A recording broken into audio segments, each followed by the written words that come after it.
लाजपुर नाम का एक गांव था, जहां राकेश नाम का एक ऑमलेट बेचने वाला रहता था।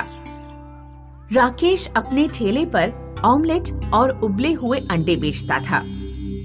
राकेश की गोल मटोल आकृति और अंडे का धंधा होने के कारण गांव के लोग उसे मजाक में अंडा कहकर बुलाते थे। अंडा भैया, जरा 2 ऑमलेट और 2 उबले हुए अंडे लगा देना। धर्मपाल भाई, बस अभी 2 मिनट में लगाता हूँ। ये बताओ, तुम्हारी बहू की तबीयत अब कैसी है? बुखार उतर गया या नहीं? हाँ, पिछले कुछ दिनों से थोड़ा आराम तो है। मुझे तो ये भी नहीं पता कि असलियत में बीमार है या बीमारी का नाटक कर रही है। इन पत्नियों का कोई भरोसा नहीं अंडा भाई। राकेश के मिलनसार व्यवहार के कारण लोग उसकी दुकान पर अंडे खाना पसंद करते थे। राकेश ठंडी के दिनों में अच्छी कमाई कर लेता था। रात में घर लौटने से पहले वह अपनी पत्नी के लिए एक विशेष ऑमलेट जरूर बनाता था। नंदिनी, लो, सबसे अंत में प्यार से बनाया गया ऑमलेट सिर्फ तुम्हारे लिए। थैंक यू अंडा जी। अब कम से कम तुम तो मेरे नाम का मजाक मत बनाओ। ज्यादा अमीर ना होते हुए भी राकेश खुशहाल जीवन बिताता था। राकेश के पड़ोस में पंकज नाम का एक चाट बेचने वाला रहता था। पंकज बहुत आलसी था। किसी दिन चाट का ठेला लगा लेता तो किसी दिन पड़ा पड़ा सोता रहता। उसकी पत्नी उसे लात मार मार कर जगाती थी। अरे ओ राजकुमार, उठ जाओ, आज घर में खाने को कुछ नहीं है। अगर मुझे पता होता कि तुम इतने आलसी हो तो कभी मैं तुमसे शादी नहीं करती।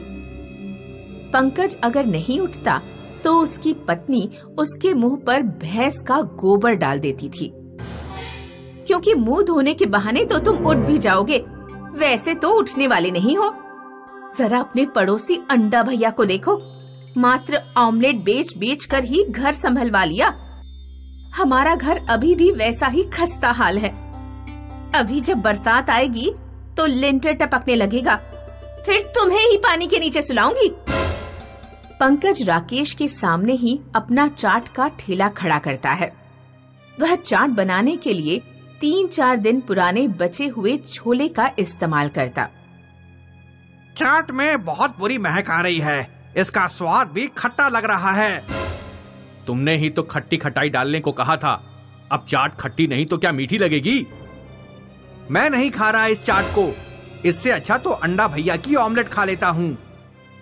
पंकज के खराब माल और अकड़ू स्वभाव के कारण ग्राहक उसके ठेले पर रुकते ही नहीं थे। वे उसका ठेला छोड़कर राकेश की दुकान पर अंडे खाने चले जाते। एक रात पंकज जब घर पहुंचा तो उसकी पत्नी बोली, आज 2-4 रुपए कमाए या नहीं? मुझे पैसे दो, सब्जी लेकर आनी है। इतनी रात बीत गई और तुमने अभी तक खाना ही नहीं बनाया। मेरा लौटने का इंतजार कर रही हो। जब सब्जी ही नहीं थी तो खाना किस चीज से बनाती? पैसे दो। मेरे पास पैसे नहीं हैं। पंकज की पत्नी गुस्से में घर छोड़कर चली जाती है। ये सब उस अंडे की वजह से हो रहा है। अगर वो मेरा पड़ोसी ना होता और मेरे सामने अपना ठेला ना लगा रहा होता तो ग्राहक मजबूरी में मेरी चाट खाते, चाहे मैं कितना भी पुराना माल इस्तेमाल करता। अंडे के धंधे का कचूमर निकालना पड़ेगा। एक रात जब राकेश और उसकी पत्नी शादी में गए हुए थे तो पंकज उनके घर में घुस गया। उसने राकेश के घर पर रखे सैकड़ों अंडे के ट्रे ठेले पर रखे और पूरा ठेला पहाड़ी पर ले जाकर सीधे खाई में फेंक दिया। राकेश अगले दिन जब शादी से लौटा तो उसने देखा कि सारा माल और ठेला गायब है। राकेश और उसकी पत्नी ने सोचा कि उनके घर डाका पड़ गया। दोनों बेचारे पूरे दिन दरवाजे पर बैठकर रोते रहे। सुनिए जी, इस तरह हाथ पर हाथ रखकर बैठे रहने से कुछ नहीं होगा। चलिए चलकर ठेला ढूंढते हैं, क्या पता कहीं कोई सुराग या निशानी मिल जाए। दोनों लोग माल और ठेले की तलाश में इधर उधर भटकने लगे। वे रात होने पर भी गांव में भटकते रहे, लेकिन उन्हें कुछ भी नहीं मिला। आखिरकार जब वे निराश होकर घर लौट रहे थे तो उन्हें जंगल से ऐसी आवाज आई कि जैसे कोई बड़ा पत्थर जमीन पर गिर गया हो। दोनों जंगल में गए तो उन्होंने देखा कि एक विशाल अंडा कहीं से जमीन पर गिरा है। इतना बड़ा अंडा तो मैंने आज तक नहीं देखा। इसके आकार को देखकर लगता है कि ये किसी बहुत बड़ी मुर्गी का अंडा है। राकेश ने एक बड़ी सी ट्रॉली का इंतजाम किया और अंडे को अपने घर ले आया। अंडा तो हम ले आए, लेकिन इतने बड़े अंडे का इस्तेमाल क्या होगा?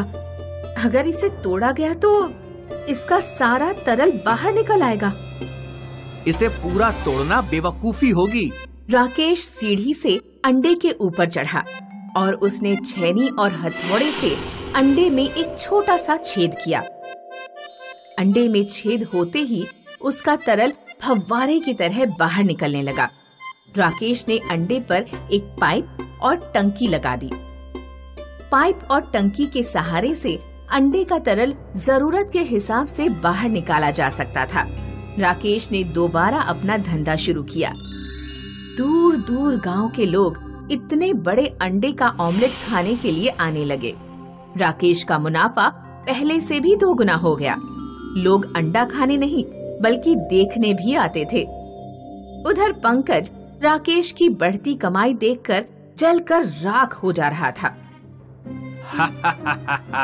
बड़ा अंडा, इसे भी खाई में फेंक दूंगा। राकेश और उसकी पत्नी सुबह अधियारे ही उठ जाते थे। एक दिन पंकज उनके घर कुछ सुबह सुबह पहुंच गया। उसने राकेश और उसकी पत्नी पर बेहोश करने वाला स्प्रे छिड़क दिया। राकेश और उसकी पत्नी बेहोश होकर गिर गए। फिर पंकज ट्रैक्टर और ट्रॉली से विशाल अंडे को पहाड़ी पर ले गया। इतने बड़े अंडे को खाई में फेंकने से पहले इसे कुल्हाड़ी से फोड़कर देखूंगा। इसे फोड़ने में बहुत मजा आएगा। पंकज ने जोर से अंडे में कुल्हाड़ी मारी। अंडे से पानी का इतना तेज प्रेशर निकला कि पंकज के पांव जमीन पर टिके नहीं रह सके और वह खाई में गिरकर मर गया। रेगिस्तान के पास कनिष्कपुर नाम का एक गांव था। गांव में भयानक गर्मी पड़ती थी और पानी की बहुत किल्लत थी। पूरे गांव में सिर्फ एक ट्यूबवेल था, जिस पर सुबह शाम सिर्फ 2 घंटे के लिए पानी आया करता था। इसलिए ट्यूबवेल पर पानी की लंबी लाइन रहती थी। गांव में मुरारी नाम का एक डबल रोटी बेचने वाला रहता था। उसे सुबह सुबह गांव में डबल रोटी बेचने जाना होता था, इसलिए वह ट्यूबवेल पर हमेशा देरी से पहुंचता और उसे लंबी लाइन के सबसे आखिर में लगना पड़ता। लो देखो गांव वालों, मुरारी आज फिर से सबसे देर से आया है। इसका नंबर आने तक ट्यूबवेल में पानी आना भी बंद हो जाएगा। एक दिन गांव में कहीं दूर से चलता हुआ एक बूढ़ा आदमी आया।